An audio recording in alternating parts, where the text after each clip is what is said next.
Hello साथियों, राधे राधे। जैसा कि आप सभी को विदित है कि हमारे सेकंड ग्रेड के पाठ्यक्रम में पूस की रात कहानी को ऐड किया गया है।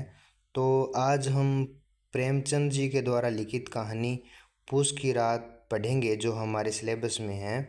दोस्तों, इससे बाहर जो आज हम पढ़ेंगे उससे बाहर कोई पूस की रात की कहानी में से कोई भी क्वेश्चन बाहर नहीं आएगा। तो आपके सहयोग से आज हम पढ़ना स्टार्ट करते हैं। चलिए साथियों, पूस की रात कहानी। यह कहानी जो है 1930 में माधुरी पत्रिका में दोस्तों प्रकाशित हुई थी। तो दोस्तों, इसके जो राइटर्स हैं, इसके जो पात्र हैं, इस कहानी में जो जो पात्र हैं ना, उनको आप ध्यान में रखिएगा। उसी में से क्वेश्चन आपसे पूछा जाएगा। तो चलिए दोस्तों, स्टार्ट करते हैं। इस कहानी में पात्र देखो कौन है। हल्कू। हल्कू ने बाहर आकर स्त्री से कहा, सहना आया है। जो यह स्त्री है वो उसकी पत्नी है मुन्नी। सहना आया है, लाओ। जो रुपए रखे हैं उसे दे दूं, किसी तरह गला तो छूटे। मुन्नी झाड़ू लगा रही थी, पीछे फिरकर बोली, 3 ही रुपए है, दे दोगे तो कंबल कहाँ से आएगा। माघ पूस की रात हार में कैसे कटेगी। हार का मतलब है दोस्तों यहाँ पे खेत है। उसे कह दो फसल पर देंगे, अभी नहीं है। हल्कू। हल्कू एक क्षण अनिश्चित दशा में खड़ा रहा। पूस सिर पर आ गया। कंबल के बिना हार में रात को वह किसी तरह नहीं जा सकता। मगर सहना मानेगा नहीं। गुड़कियाँ जमाएगा, गालियाँ देगा। बला से जाड़े में मरेंगे, बला तो सिर से टल जाएगी। यह सोचता हुआ वह अपनी बारी भरकम ढील लिए हुए, जो उसके नाम के बिल्कुल झूठा सिद्ध होता है। देखो, उसका नाम तो है हल्कू और उसका शरीर कैसा बताया, भारी भरकम ढील। स्त्री के समीप आ गया और खुशामद करके बोला, ला दे दे, गला तो छूटे। कंबल के लिए कोई दूसरा उपाय सोचूंगा। तो उसकी पत्नी मुन्नी बोलती है। मुन्नी उसके पास से दूर हट गई और आंखें तरेरती हुई बोली, कर चले उपाय, जरा सुनूं तो। कौन उपाय करोगे। कोई खैरात में दे देगा कंबल, न ले, बाकी है जो किसी तरह चूकने में नहीं आता। मैं कहती हूँ, तुम खेती छोड़ क्यों नहीं देते। मर मर के काम करो, उपज हो तो बाकी दे दो। चलो, छुट्टी हुई। बाकी चुकाने के लिए ही तो हमारा जन्म हुआ है। पेट की मजूरी करो और ऐसी खेती से बाज आए। मैं रुपए न दूंगी, न दूंगी। हल्कू उदास होकर बोला, तो क्या गाली खाऊं। मुन्नी बोली। मुन्नी तड़प कर कहा, गाली क्यों देगा, क्या उसका राज है। मगर यह कहने के साथ ही उसकी तनी हुई बाहें ढीली पड़ गई। हल्कू के उस वाक्य में जो कठोर सत्य था, वह मानो एक भीषण तंतु की भांति उसे घूर रहा था। उसने जाकर आले पर से 3 रुपए निकाले और लाकर हल्कू के हाथ में रख दिए। फिर बोली, तुम छोड़ दो अब की ये खेती। मजदूरी से सुख की एक रोटी खाने को तो मिलेगी, किसी का धौंस तो नहीं नहीं रहेगी। अच्छी अच्छी खेती है, मजदूरी करके लाओ, वह भी उसी में झोंक दो, उस पर तो धौंस। हल्कू हल्कू ने रुपए लिए और इस तरह बाहर चला मानो अपना हृदय निकाल कर देने जा रहा हो। उसने मजूरी से एक एक पैसा काट काट कर 3 रुपए कंबल के लिए जमा किए थे। वह आज निकलने जा रहे थे। एक एक पग के साथ उसका मस्तिष्क अपनी दीनता के भार में दबा जा रहा था। पूष की अंधेरी रात, आकाश पर तारे ठिठुरते हुए मालूम होते हैं। हल्कू अपने खेत के किनारे ऊख के पत्तों की एक छतरी छतरी के नीचे बांस के खटोले पर अपनी पुरानी गाढ़े की चादर ओढ़े पड़ा कांप रहा था। खाट के नीचे उसका संगी कुत्ता जबरा पेट में मुँह डाले सर्दी की कूं कूं कर रहा था। दो में से एक को भी नींद नहीं आती थी। हल्कू ने घुटनियों को गर्दन में चिपकाते हुए कहा, क्यों जबरा, जाड़ा लगता है? कहता तो था घर में पुआल पर लेट रहा, तो यहाँ क्या लेने आए थे? अब खाओ ठंड, मैं क्या करूं? जानते थे मैं यहाँ हलवा पूरी खाने आ रहा हूँ। दौड़े दौड़े आगे आगे चले आए, अब रो नानी के नाम को।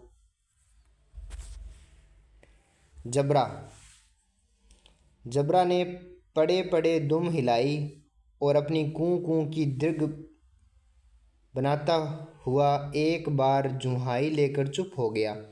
उसकी श्वान बुद्धि ने यह शायद ताड़ लिया था कि स्वामी को मेरी कू से नींद नहीं आ रही। हल्कू ने हाथ निकालकर जबरा की ठंडी पीठ सहलाते हुए कहा, कल से मत आना मेरे साथ, नहीं तो ठंडे हो जाओगे।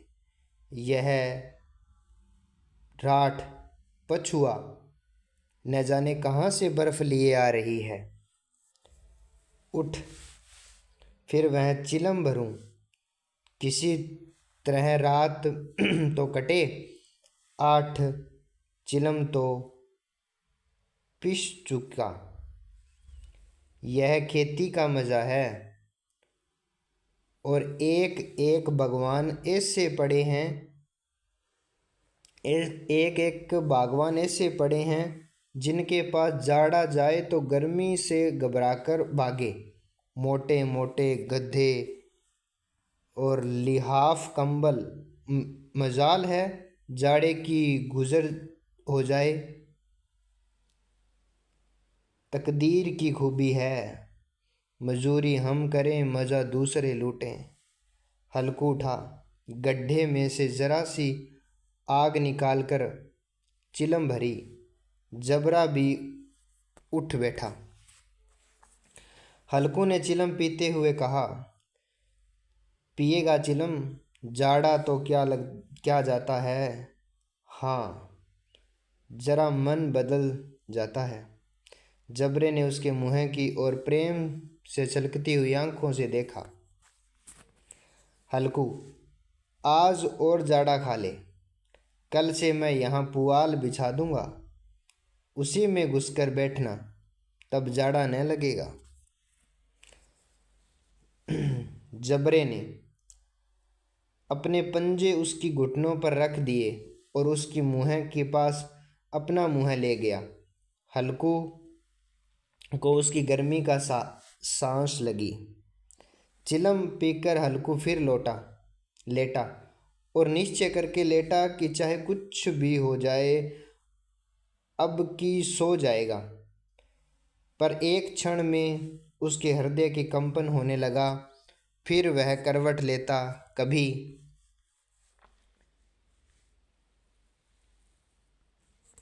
उस करवट पर जाड़ा किसी पिशाच की भांति उसकी छाती को दबाए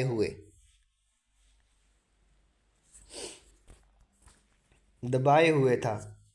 जब किसी तरह न रह गया तो उसने जबरा को धीरे से उठाया और उसके सिर को थपथपाकर उसे अपनी गोद में सुला लिया। कुत्ते की देह से जाने कैसी दुर्गंध आ रही थी, पर वह उसे अपनी गोद से चिपटाए हुए चिपकाए चिपटाए हुए ऐसे सुखद का अनुभव कर रहा था जो इधर महीनों से उसे न मिला था। जबरा शायद समझ रहा था कि यही स्वर्ग है, और हल्कू की पवित्र आत्मा में तो उस कुत्ते के प्रति घृणा की गंध तक न थी। अपने किसी अभिन्न मित्र या भाई को भी वह इतनी ही तत्परता से गले लगाता। वह अपनी दीनता से आहत न था। उसने आज उसे इस दशा में पहुंचा दिया नहीं। अनोखी मैत्री ने उसे उसकी आत्मा के सब द्वार खोल दिए थे और उसका एक एक अणु प्रकाश के से चमक रहा था। सहसा जबरा ने किसी जानवर की आहट पाई। इस विशेष आत्मीयता ने उसी में एक नई स्फूर्ति पैदा कर दी, जो हवा के ठंडे झोंके को तुच्छ समझती थी। वह झपटकर उठा और छाती से बाहर आकर भौंकने लगा। हल्कू ने उसे कई बार चुमकार कर बुलाया, पर वह उसके पास न आया। हार में चारों तरफ दौड़ दौड़ कर भौंकता रहा। एक क्षण के लिए भी आ जाता तो तुरंत तुरंत ही फिर दौड़ता। कर्तव्य उसके हृदय की अरमान भांति उछल रहा था। आगे देखिए साथियों। एक घंटे एक घंटा गुजर गया। रात ने शीत को हवा से धतकाना शुरू किया। हल्कू उठ बैठा और दोनों घुटनों को छाती से मिलाकर सिर को उसमें छिपा लिया। फिर भी ठंड कम नहीं हुई। ऐसा जान पड़ता था सारा रक्त जम गया। धमनियों में रक्त की जगह हिम बह रहा था। उसने झुककर आकाश की ओर देखा। अभी इतनी रात बाकी है। सप्तर्षि अभी आकाश में आधे भी नहीं चढ़े। ऊपर आ जाएंगे, तब कहीं सवेरा होगा। अभी पहर से भी बाहर ऊपर रात है। हल्कू ने खेत से कोई एक गोली के टप्पे पर आमों का एक बाग था। पतझड़ कुचलता हुआ एक झोंक महक आई शुरू हो गई थी। बाग की पत्तियों को ढेर लगा हुआ था। हल्कू ने सोचा, चलकर बुटेरूं और उन्हें जलाकर खूब तापूं। रात को कोई मुझे पत्तियां बटोरते देखा तो कोई भत है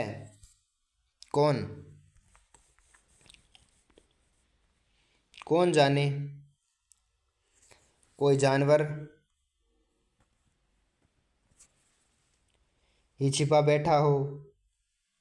मगर अब तो बैठा ही नहीं जाता। उसने पास के अरहर के खेत में जाकर कई पौधे उखाड़ लिए और उसका एक झाड़ू बनाकर हाथ में सुलगाता हुआ उपला लिए बगीचे की ओर तरफ चला। जबरे ने उसे आते देखा, पास आया और दुम हिलाने लगा। हल्कू ने कहा, अब तो नहीं रहा जाता जबरू, चलो बगीचे से पत्तियां बुटेर तापें।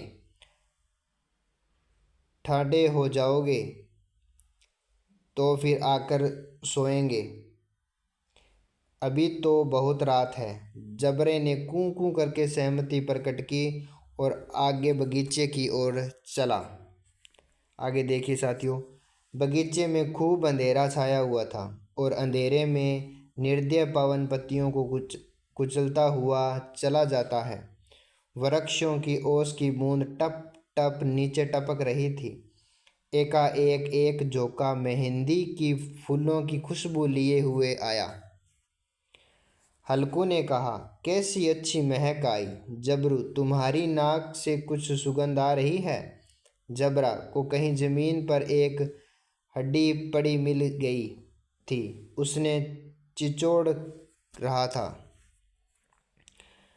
हल्कू ने आग जमीन पर रख दी और पत्तियां बुटेरने लगा। जरा देर में पत्तियों का ढेर लग गया। हाथ ठिठुर जाते थे, नंगे पांव गले जाते थे और वह पत्तियों का पहाड़ खड़ा कर रहा था। उसी इसी अलाव में वह ठंड को जलाकर भस्म कर देगा। आगे देखिए साथियों, थोड़ी देर में अलाव जल उठा। उसकी लौ ऊपर वाले वृक्षों की पत्तियों को छू छू कर भागने लगी। उस अस्थिर प्रकाश में बगीचे के विशाल वृक्ष ऐसे मालूम होते थे मानो अथाह अंधकार को अपने सिरों पर संभाले हुए हो। अंधकार के उस अंत सागर में वह प्रकाश का एक नौके के समान हिलता मचलता हुआ जान पड़ता है। हल्कू अलाव के सामने बैठा आग ताप रहा था। अगले क्षण में उसने दोहर उतार कर बगल में दबा ली, दोनों पांव फैला दिए मानो ठंड को ललकार रहा हो। तेरे जी में जो आए सो सो कर, तेरे जी में सो आए सो कर। ठंड की असीम शक्ति पर विजय पाकर वह विजय पर्व में हृदय में छुपा न सका।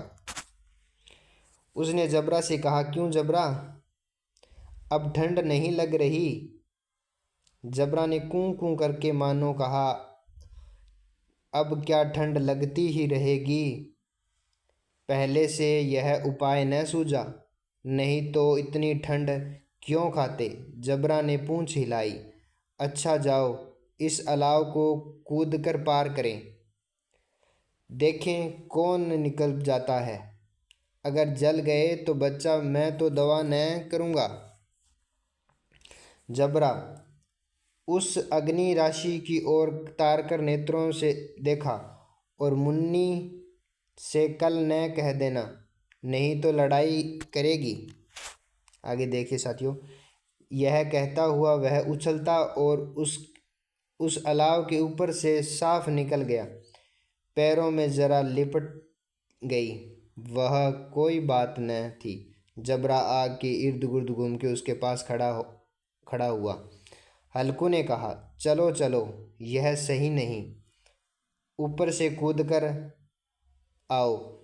फिर कूदा और अलाव के इस पार आ गया। पत्तियां जल चुकी थी। बगीचे में फिर अंधेरा छा गया।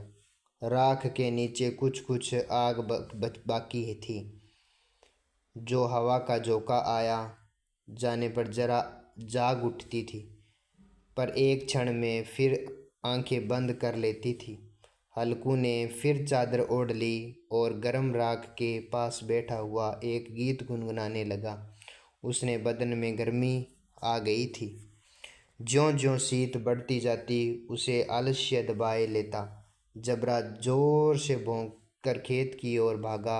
हल्कू को ऐसा मालूम हुआ कि जानवरों का एक झुंड खेत में आया, शायद नीलगायों का झुंड था। उसने कूदने दौड़ने की आवाज़ साफ कानों में सुनाई दे रही थी।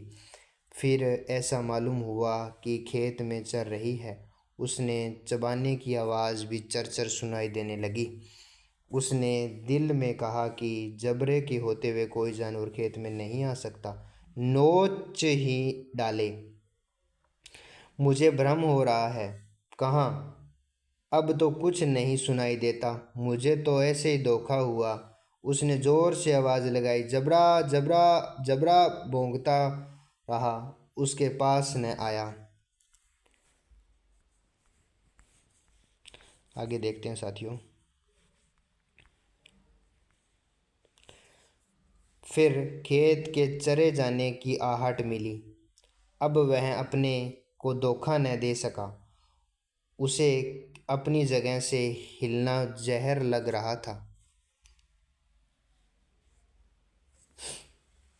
कैसे ददाया हुआ बैठा था। इस जाड़े पाले में खेत में जाना, जानवरों के पीछे दौड़ना असह्य जान पड़ा। वह अपनी जगह से न हिला। आगे देखिए साथियों। उसने जोर से आवाज लगाई, हेलो हेलो हेलो। जबरा फिर भौंक उठा। जानवर उसका सर्वनाश किए डालते हैं।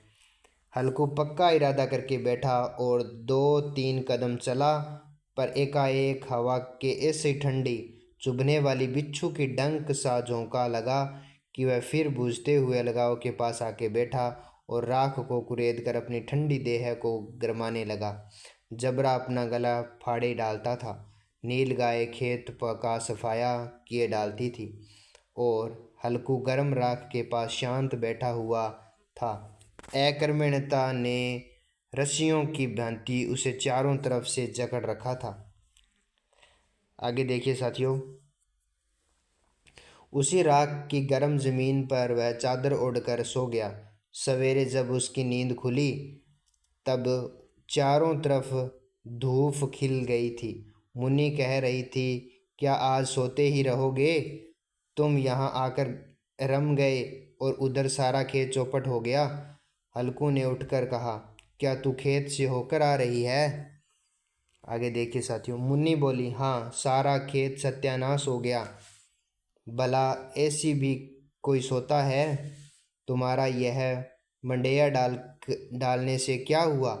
हल्कू ने बहाना किया, मैं मरते मरते बचा। तुझे अपने खेत की पड़ी है। पेट में ऐसा दर्द हुआ कि मैं ही जानता हूँ। आगे देखिए साथियों।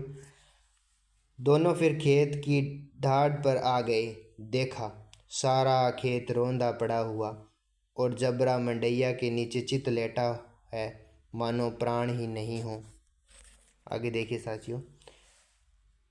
दोनों खेत की दशा देख रहे थे। मुन्नी के मुख पर उदासी छाई हुई थी। हल्कू प्रसन्न था।